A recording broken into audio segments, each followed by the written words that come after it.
அவ்வளோதான். ஐபிஎல் ஆரம்பித்தாச்சு. 2026 பார்த்துருவோமா. இன்றைக்கி first match வந்து பார்த்திங்கன்னா ஆர்சிபி வாசிஸ் சன்ரைசர்ஸ் ஹைதராபாத் மோதுறாங்க. அது எங்கேன்னா சின்னசாமி ஸ்டேடியத்தில். அதில் பல சம்பவங்கள் நடந்தது. அது என்னென்னு பார்க்குறதுக்கு முன்னாடி நம்ம சேனலை சப்ஸ்கிரைப் பண்ணிக்கோங்க. ஸ்டார்டிங்கிலே ஆர்சிபி டாஸை வின் பண்ணி பவுலிங் ஃபஸ்ட்டை சூஸ் பண்ணிட்டாங்க. எஸ்ஆர்ஹெச்சும் ஃபஸ்ட் பேட்டிங் பிடிக்க ஸ்டார்டிங்கிலேயே அபிஷேக் சர்மா 8 பாலுக்கு 7 விக்கெட் இருக்கும்போது அவுட் ஆகி பெவிலியன் திரும்பிட்டார். அந்த விக்கெட்டை யார் எடுத்தானோ ஜாக்கப் டாஃபி. அதாவது ஜேஸ் காசில்வுட் இல்லாத ஒரு தாக்கத்தை தலைவன் சம்பவம் பண்ணி விட்டுட்டாப்புல ஜாக்கப் டாஃபி. அது யாருமே எதிர்பார்க்கல. அண்ட் தென் மெயினான விக்கெட் என்னன்னா ட்ரெவிஸ் ஹெட். அதாவது ஆர்சிபியை பார்த்தாலே நான் போட்டு புலந்தெடுப்பேன் அப்படின்னு சொல்கிற ட்ரெவிஸ் ஹெட்டு அவரும் அடியை போட்டு வெளியே போயிட்டாப்புல. இப்போ என்ன கதைனா ஜேக்கப் டாஃபி வந்து இந்த மாதிரி பவுல் பண்ணுவார்ன்ட்டு ஆர்சிபி சைடு யாரும் எதிர்பார்க்கல.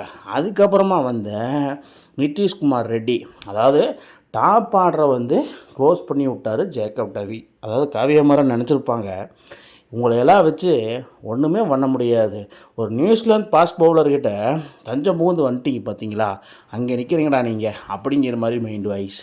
3 பேர் அவுட் ஆன பிறகு இந்த அணி யார் தான் கொண்டு போவான்னு பார்த்தா நம்ம கேப்டனை தான் கொண்டு போகணும். பட் அவருக்கு உறுதுணையாக யார் நிற்கணும் அப்படின்னு பார்த்தா நம்ம ஹென்ரிச் கிளாசன்.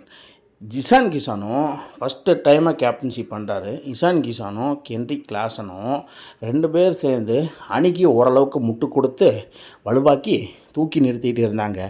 அந்த டைமிங்கில் இசான் கிசான் போட்டு பொலன்னு பொழந்து எடுத்துட்டாப்புல. இந்த வகையில் பொறுத்த மட்டும் என்னென்னா, நம்ம இசான் கிசான் மாங்காடி மாரிமுத்து என்று அழைக்கப்படுகின்ற குருணால் பாண்டியாவை போட்டு பொலன்னு புழக்கப்பட்ட தருணம். அதாவது எப்படி போட்டாலும் அடி, அந்த மாதிரி அடி சம்பவத்தின் உச்சமாக போட்டு செய்ன்னு செஞ்சிட்டு இருந்தாப்புல.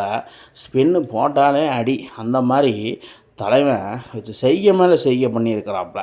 அதுக்கப்புறமா அவர் கூட என்ன ஹென்ரிச் கிளாசனும் நான் மட்டும் என்ன சொம்ப பையலா நானும் அடிப்பேன் அப்படிங்கிற மாதிரி அவரும் ஒரு உறுதுணையாக நின்று 2 பேர் அணியோட வலுவை முட்டு கொடுத்து தூக்கி நிறுத்தி எங்கேயோ கொண்டு போயிட்டு இருந்தாங்க அந்த பாதையில்.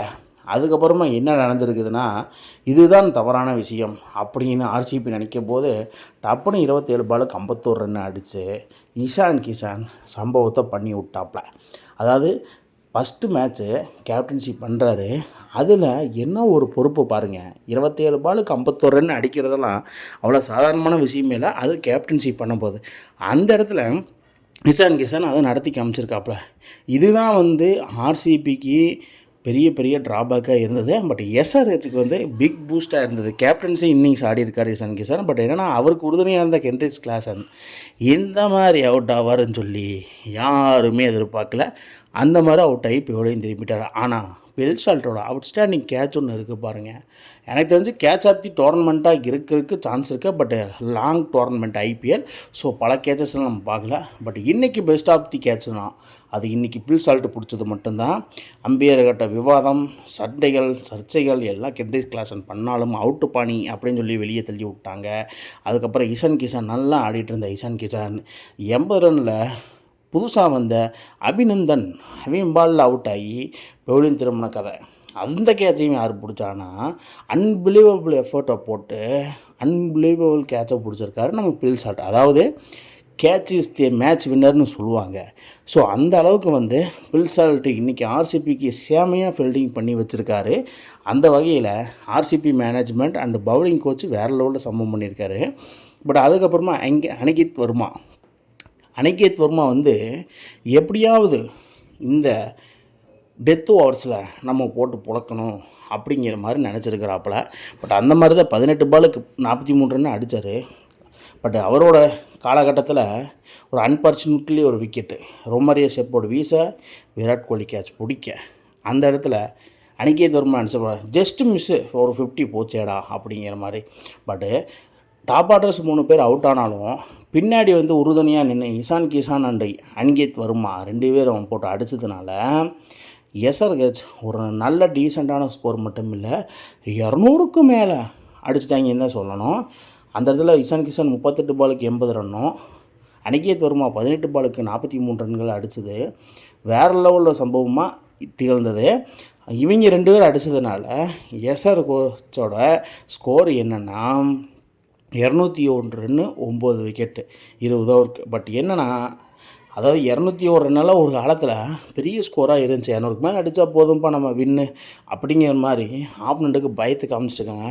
பட் மாடர்ன் டே ஐபிஎல் கிரிக்கெட்டில் ஸோ 200லாம் பத்தாதுப்பா அப்படிங்கிற மாதிரி ஆர்சிபி இந்த ஸ்கோரை பீட் பண்ணி நிரூபித்து காமிக்குமா தன்னை சின்னசாமி ஸ்டேடியத்தில் அப்படிங்கிற மாதிரி எதிர்பார்த்த ஐபிஎல் கிரிக்கெட் ஃபேன்ஸ் எல்லாத்துக்குமே ஒரு சிறப்பான விருந்து செகண்ட் இன்னிங்ஸில் காத்திருக்குது. அதில் ஸ்டார்டிங்கிலேயே வந்து ஆர்சிபி ஓப்பனிங்கில் இறங்கி பில்சால்ட்ட உனத்கட் அவர் பாலில் அவுட் ஆகி பெவிலியன் திரும்போது நம்ம சன்ரைசர்ஸ் ஹைதராபாத் கேப்டன் இஷான் கிஷன் மனதில் இன்றைக்கி நம்ம இப்படி ஜெயிப்போமா அப்படிங்கிற மாதிரி ஒன்று என்ன நினைக்கிறக்குள்ளே நம்ம தலைவர் இறங்கி டப்பு டுப்புன்னு அடி போட்டு பொழந்துட்டு இருந்தார் அந்த இடத்துல.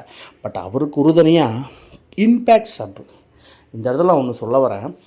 அதாவது ஜேக்கப் டப்பி பவுலிங்கில் கலக்கிட்டார். பட் இன்ஃபேக்ட் சப்பாக இறங்கி உள்ள தலைவன் தேவ்தத் படிக்கல் என்ன மாதிரி ஒரு அடி. அதாவது தேவ்தத் படிக்கல் அடிக்கலைன்னா வெங்கடேஷ் ஐயரை நம்ம எடுக்கலாம் ஸோ அப்படின்னு சொல்லி எல்லாம் நினச்சிட்டு இருந்தாங்க.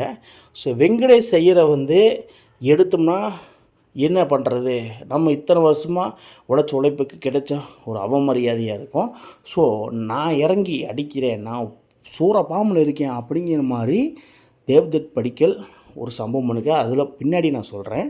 பட் அதுக்கு முன்னாடி விராட் கோலி ஒரு ஐகானிக் ஷாட் ஆனார் பாருங்கள். இதை நான் யாருமே எதிர்பார்த்துருக்க முடியாது. இப்படி தான் 2018 ஒரு ஐகானிக் ஷாட் ஆடினார் கோரி ஆண்டர்சன் பாலில். அது இன்னத்த வரைக்குமே பெரிய ட்ரெண்டாக இருக்குது. அந்த வகையில் இந்த பேக் லிப்தி ஒரு ஷாட் ஆடுவார் மெல்பர்னில். அதுக்கப்புறமா இது அந்த லைனில் சேர்த்திக்கலாம். பின்னாடி சொன்னேன்னு பார்த்தீங்கன்னா தேவதத் படிக்கல் பண்ண சம்பவம் 26 பாலுக்கு 61 ரன் அடிச்சிருக்காரு. சாமி என்ன ஒரு அடி வச்சு செய்ன்னு செஞ்சு விட்ருக்காப்புல.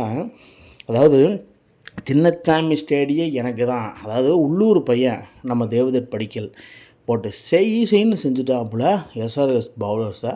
பட்டு இந்த மாதிரி அடிப்பாருன்னு யாருமே எதிர்பார்க்கல. ஏன்னா அந்த இடத்துல வெங்கடேஷ் ஐயர் வெயிட் பண்ணிகிட்ருக்காரு, எனக்கு ஒரு சான்சஸ் கொடுங்க ஒன் டவுன் பொசிஷனில். இதில் என்ன ஒரு கதைனா இம்பேக்ட் சப் இறங்கினேன் ஜேக்கப் டஃபியும் பர்ஃபார்ம் பண்ணிட்டாருன்னு 4 விக்கெட்டை போட்டு அதுக்கப்புறமா தேவதத் படிக்கல் பேட்டிங்லேயும் கான்ட்ரிபியூட் பண்ணிட்டாங்க. இதுதான் இம்பேக்ட் சப்.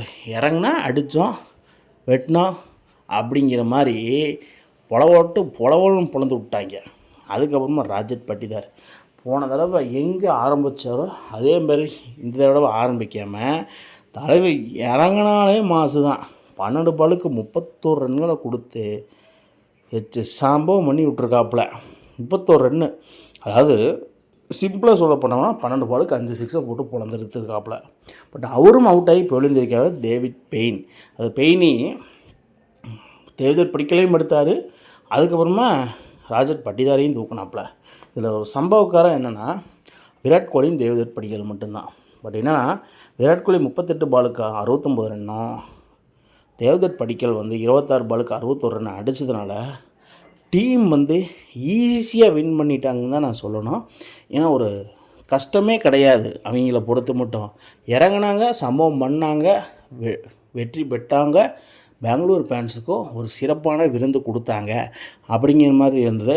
விராட் கோலி என்ன மனுஷன், அதாவது எல்லா கேப்டனும் பார்த்திங்கன்னா 17 மேட்சஸ்க்கு கம்மியாக தான் நடிப்பாங்க. விராட் கோலி மட்டும் கன்சிஸ்டன்சியாக ஒரு 650 700 800 ரன்கள் ஒரு சீசன்லாம் 973 தனி ஒரு மனிதனாக அடித்தார் 2014.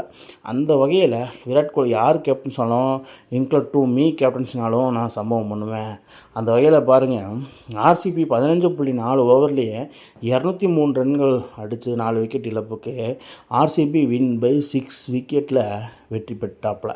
இது என்னென்னா ஆர்சிபி இதிலேருந்து என்ன சொல்ல வராங்கன்னா டிஃபெண்டிங் சாம்பியன்ஸ் ஆனால் நாங்கள், ஸோ எங்களுக்கு இந்த ஸ்கோரெல்லாம் பத்தாது, நீங்கள் எங்களை ஆப்னண்ட்டாக இருந்து வின் பண்ணணும்ட்டா நீங்கள் 250 ரன்களுக்கு மேலே எங்கள் பவுலர்ஸை போட்டு அடிக்கணும்.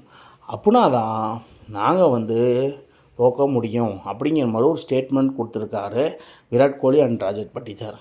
ஸோ இதில் தெரிய வர்றது என்னென்னா, ஃபஸ்ட்டெல்லாம் 250 ரன் அடித்தாலும் திருப்பி பவுலிங் போட்டு கொடுத்துருவாங்க.